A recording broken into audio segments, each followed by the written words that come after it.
Welcome back, everyone. This is the Vintage Sewing Machine Garage. I've been producing a number of videos lately, and I have them scheduled.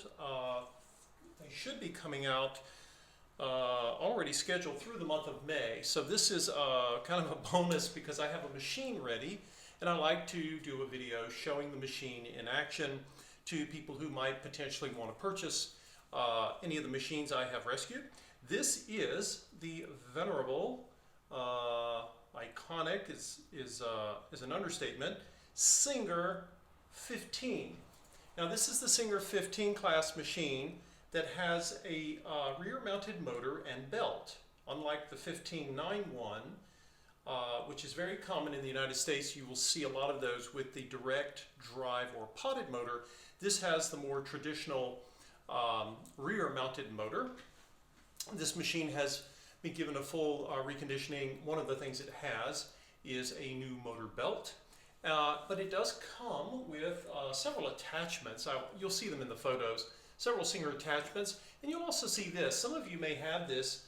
Some of those of you who are new to vintage sewing machines, you may have one of these and not necessarily know what it is, but it's a seam guide, right? Because a lot of your needle plates don't have any markings, and you can use this guide to help you or not.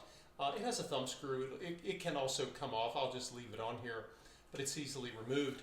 What else to say? This machine has a new light bulb, and a full listing of everything that was done for this machine will be posted in the listing. Let's see.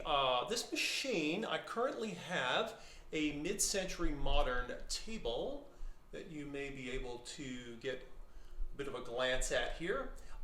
You can actually take this machine in the table, or another option is to take it in a bent wood Singer case. Either one of these is an option for you, depending on your needs. Some people really like tables, other people prefer cases, and it kind of splits, right down the middle. So I try to have that option available when I can. I can't always, but I do in this case.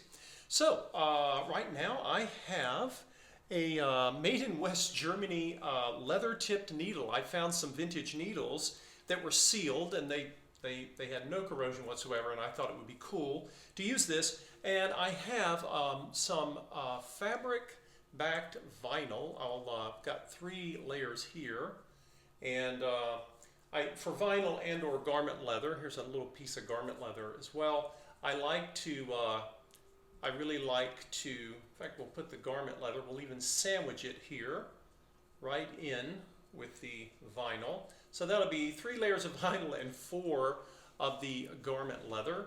And we'll go ahead and get this under the foot. Keep in mind that sometimes you may want to have a roller foot or another foot that's designed to allow materials like vinyl and leather to slide. Now for these vinyls here, the ones you see, I've done test stitching before, and I didn't have a problem.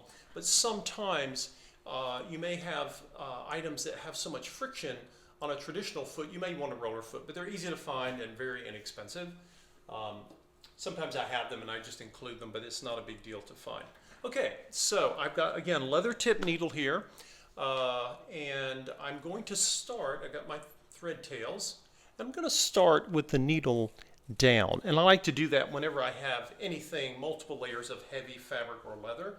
The Singer 15 is arguably one of the strongest domestic machines ever designed and built, and that's just been the experience I've had when I've had people come to me and say, I really need a machine that will sew through garment leather, heavy webbing for tote bags and things. In fact, I have a tote bag of my own I got to repair. Reminds me of that. Okay, so if I can keep all of my layers together here, we will see what this tried and true, I like to call the Singer 15 the old iron sides. It is one tough machine. I think of it like a tractor almost. So we'll see what she does. Now you'll notice I went at kind of a moderate speed. I could have gone faster, but I prefer not to, and the reason is not because I'm worried about the machine so much as my needle. Needles need time to pierce and chew on the material that you give to them, and you really, I'll go ahead and trim my thread tails here.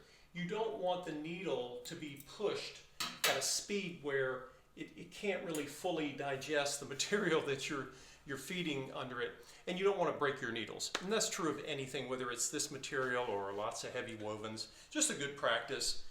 Again, your machine probably has the willingness to go faster, but you probably should not. Just my own opinion there. Okay, I'm going to make another run here. We'll come back this way. See if I can get, and I can even do my back tack.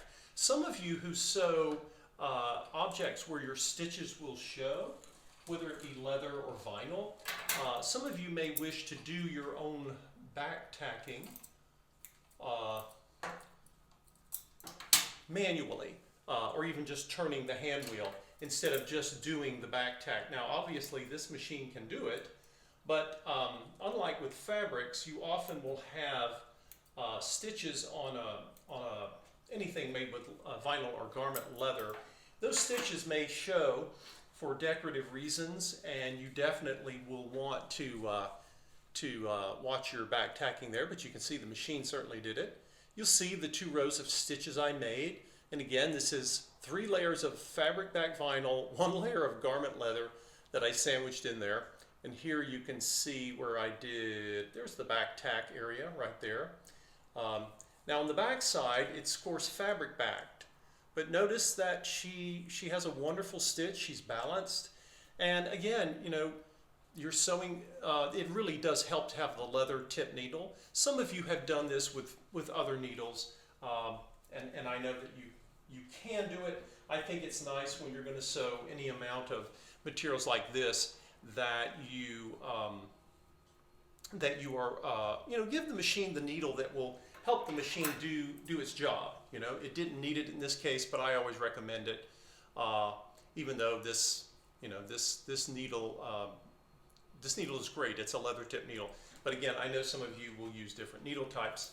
Okay, speaking of which, now I have some heavy fabrics I wanted to show you, and when I love to test Singer 15s with the heavier stuff. By the way, you can sew lightweight fabrics, even delicate fabrics with this machine, but a lot of people who come to me say, you know what, I am really tired of my modern plastic machine giving up or failing, or basically many of them cannot sew heavyweight fabrics, and certainly not multiple layers of them. So here you can see I've been doing some test stitching, and I'll run it through again. The bobbin thread is sort of a light beige color, and then the top thread is white.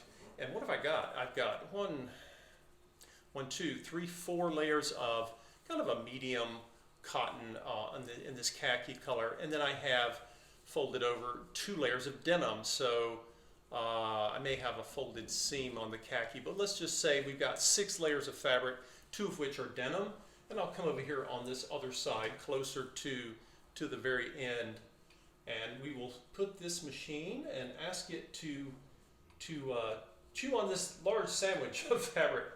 Now I'll be lowering the presser bar down, and again I like to start with my needle down. And by the way, when I was talking about needles, this is a situation where you really would like what they refer to as a jeans type needle. It doesn't have to just be for denim, but jeans needles are heavier. They're thicker and heavier, and they can withstand heavy fabrics more.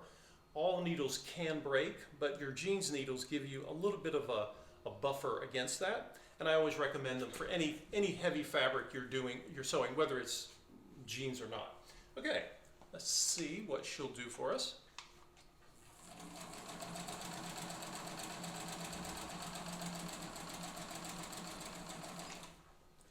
And she sews right through it.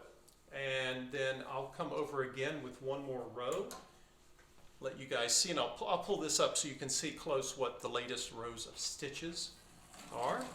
And notice I can slow the needle down, I can speed it up, or just at a moderate pace. And of course we can lock in our stitch with this as well.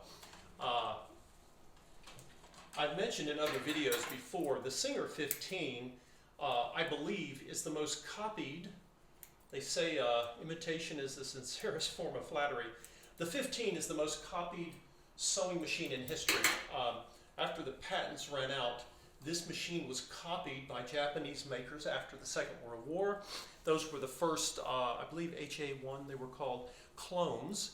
And they had a few changes and some upgrades, but they were copying this design. And even the a German manufacturer had a version of this.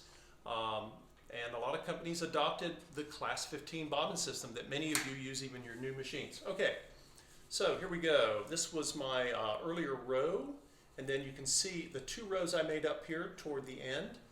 And again, you've got a nice consistent stitch right here.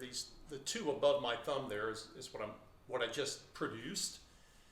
And let's see. And over here, I've been sewing over here are the 2 seams. I kind of sewed over one edge of the fabric here. But you can see she makes a gorgeous stitch even with this kind of layering. You may or may not have to do that type of work. Again, I've got a little bit of some webbing on a tote bag that I'll repair with a machine like this. This machine is wonderful when you're sewing those materials that even some vintage machines cannot handle. Again, I think it's probably the toughest sewing machine ever invented for domestics, not counting the industrials. I've told people before, if you cannot sew your project on a Class 15 Singer, whether it's the beltless, direct drive version or the rear mounted motor version, if you can't sew it with this machine, then there's a good chance you're going to need an industrial. This is one of the strongest, toughest ironside machines that you will come across. And it was called the farmer's machine for a reason. You could sew everything with it, including feed sacks. Anyway, thank you all for watching.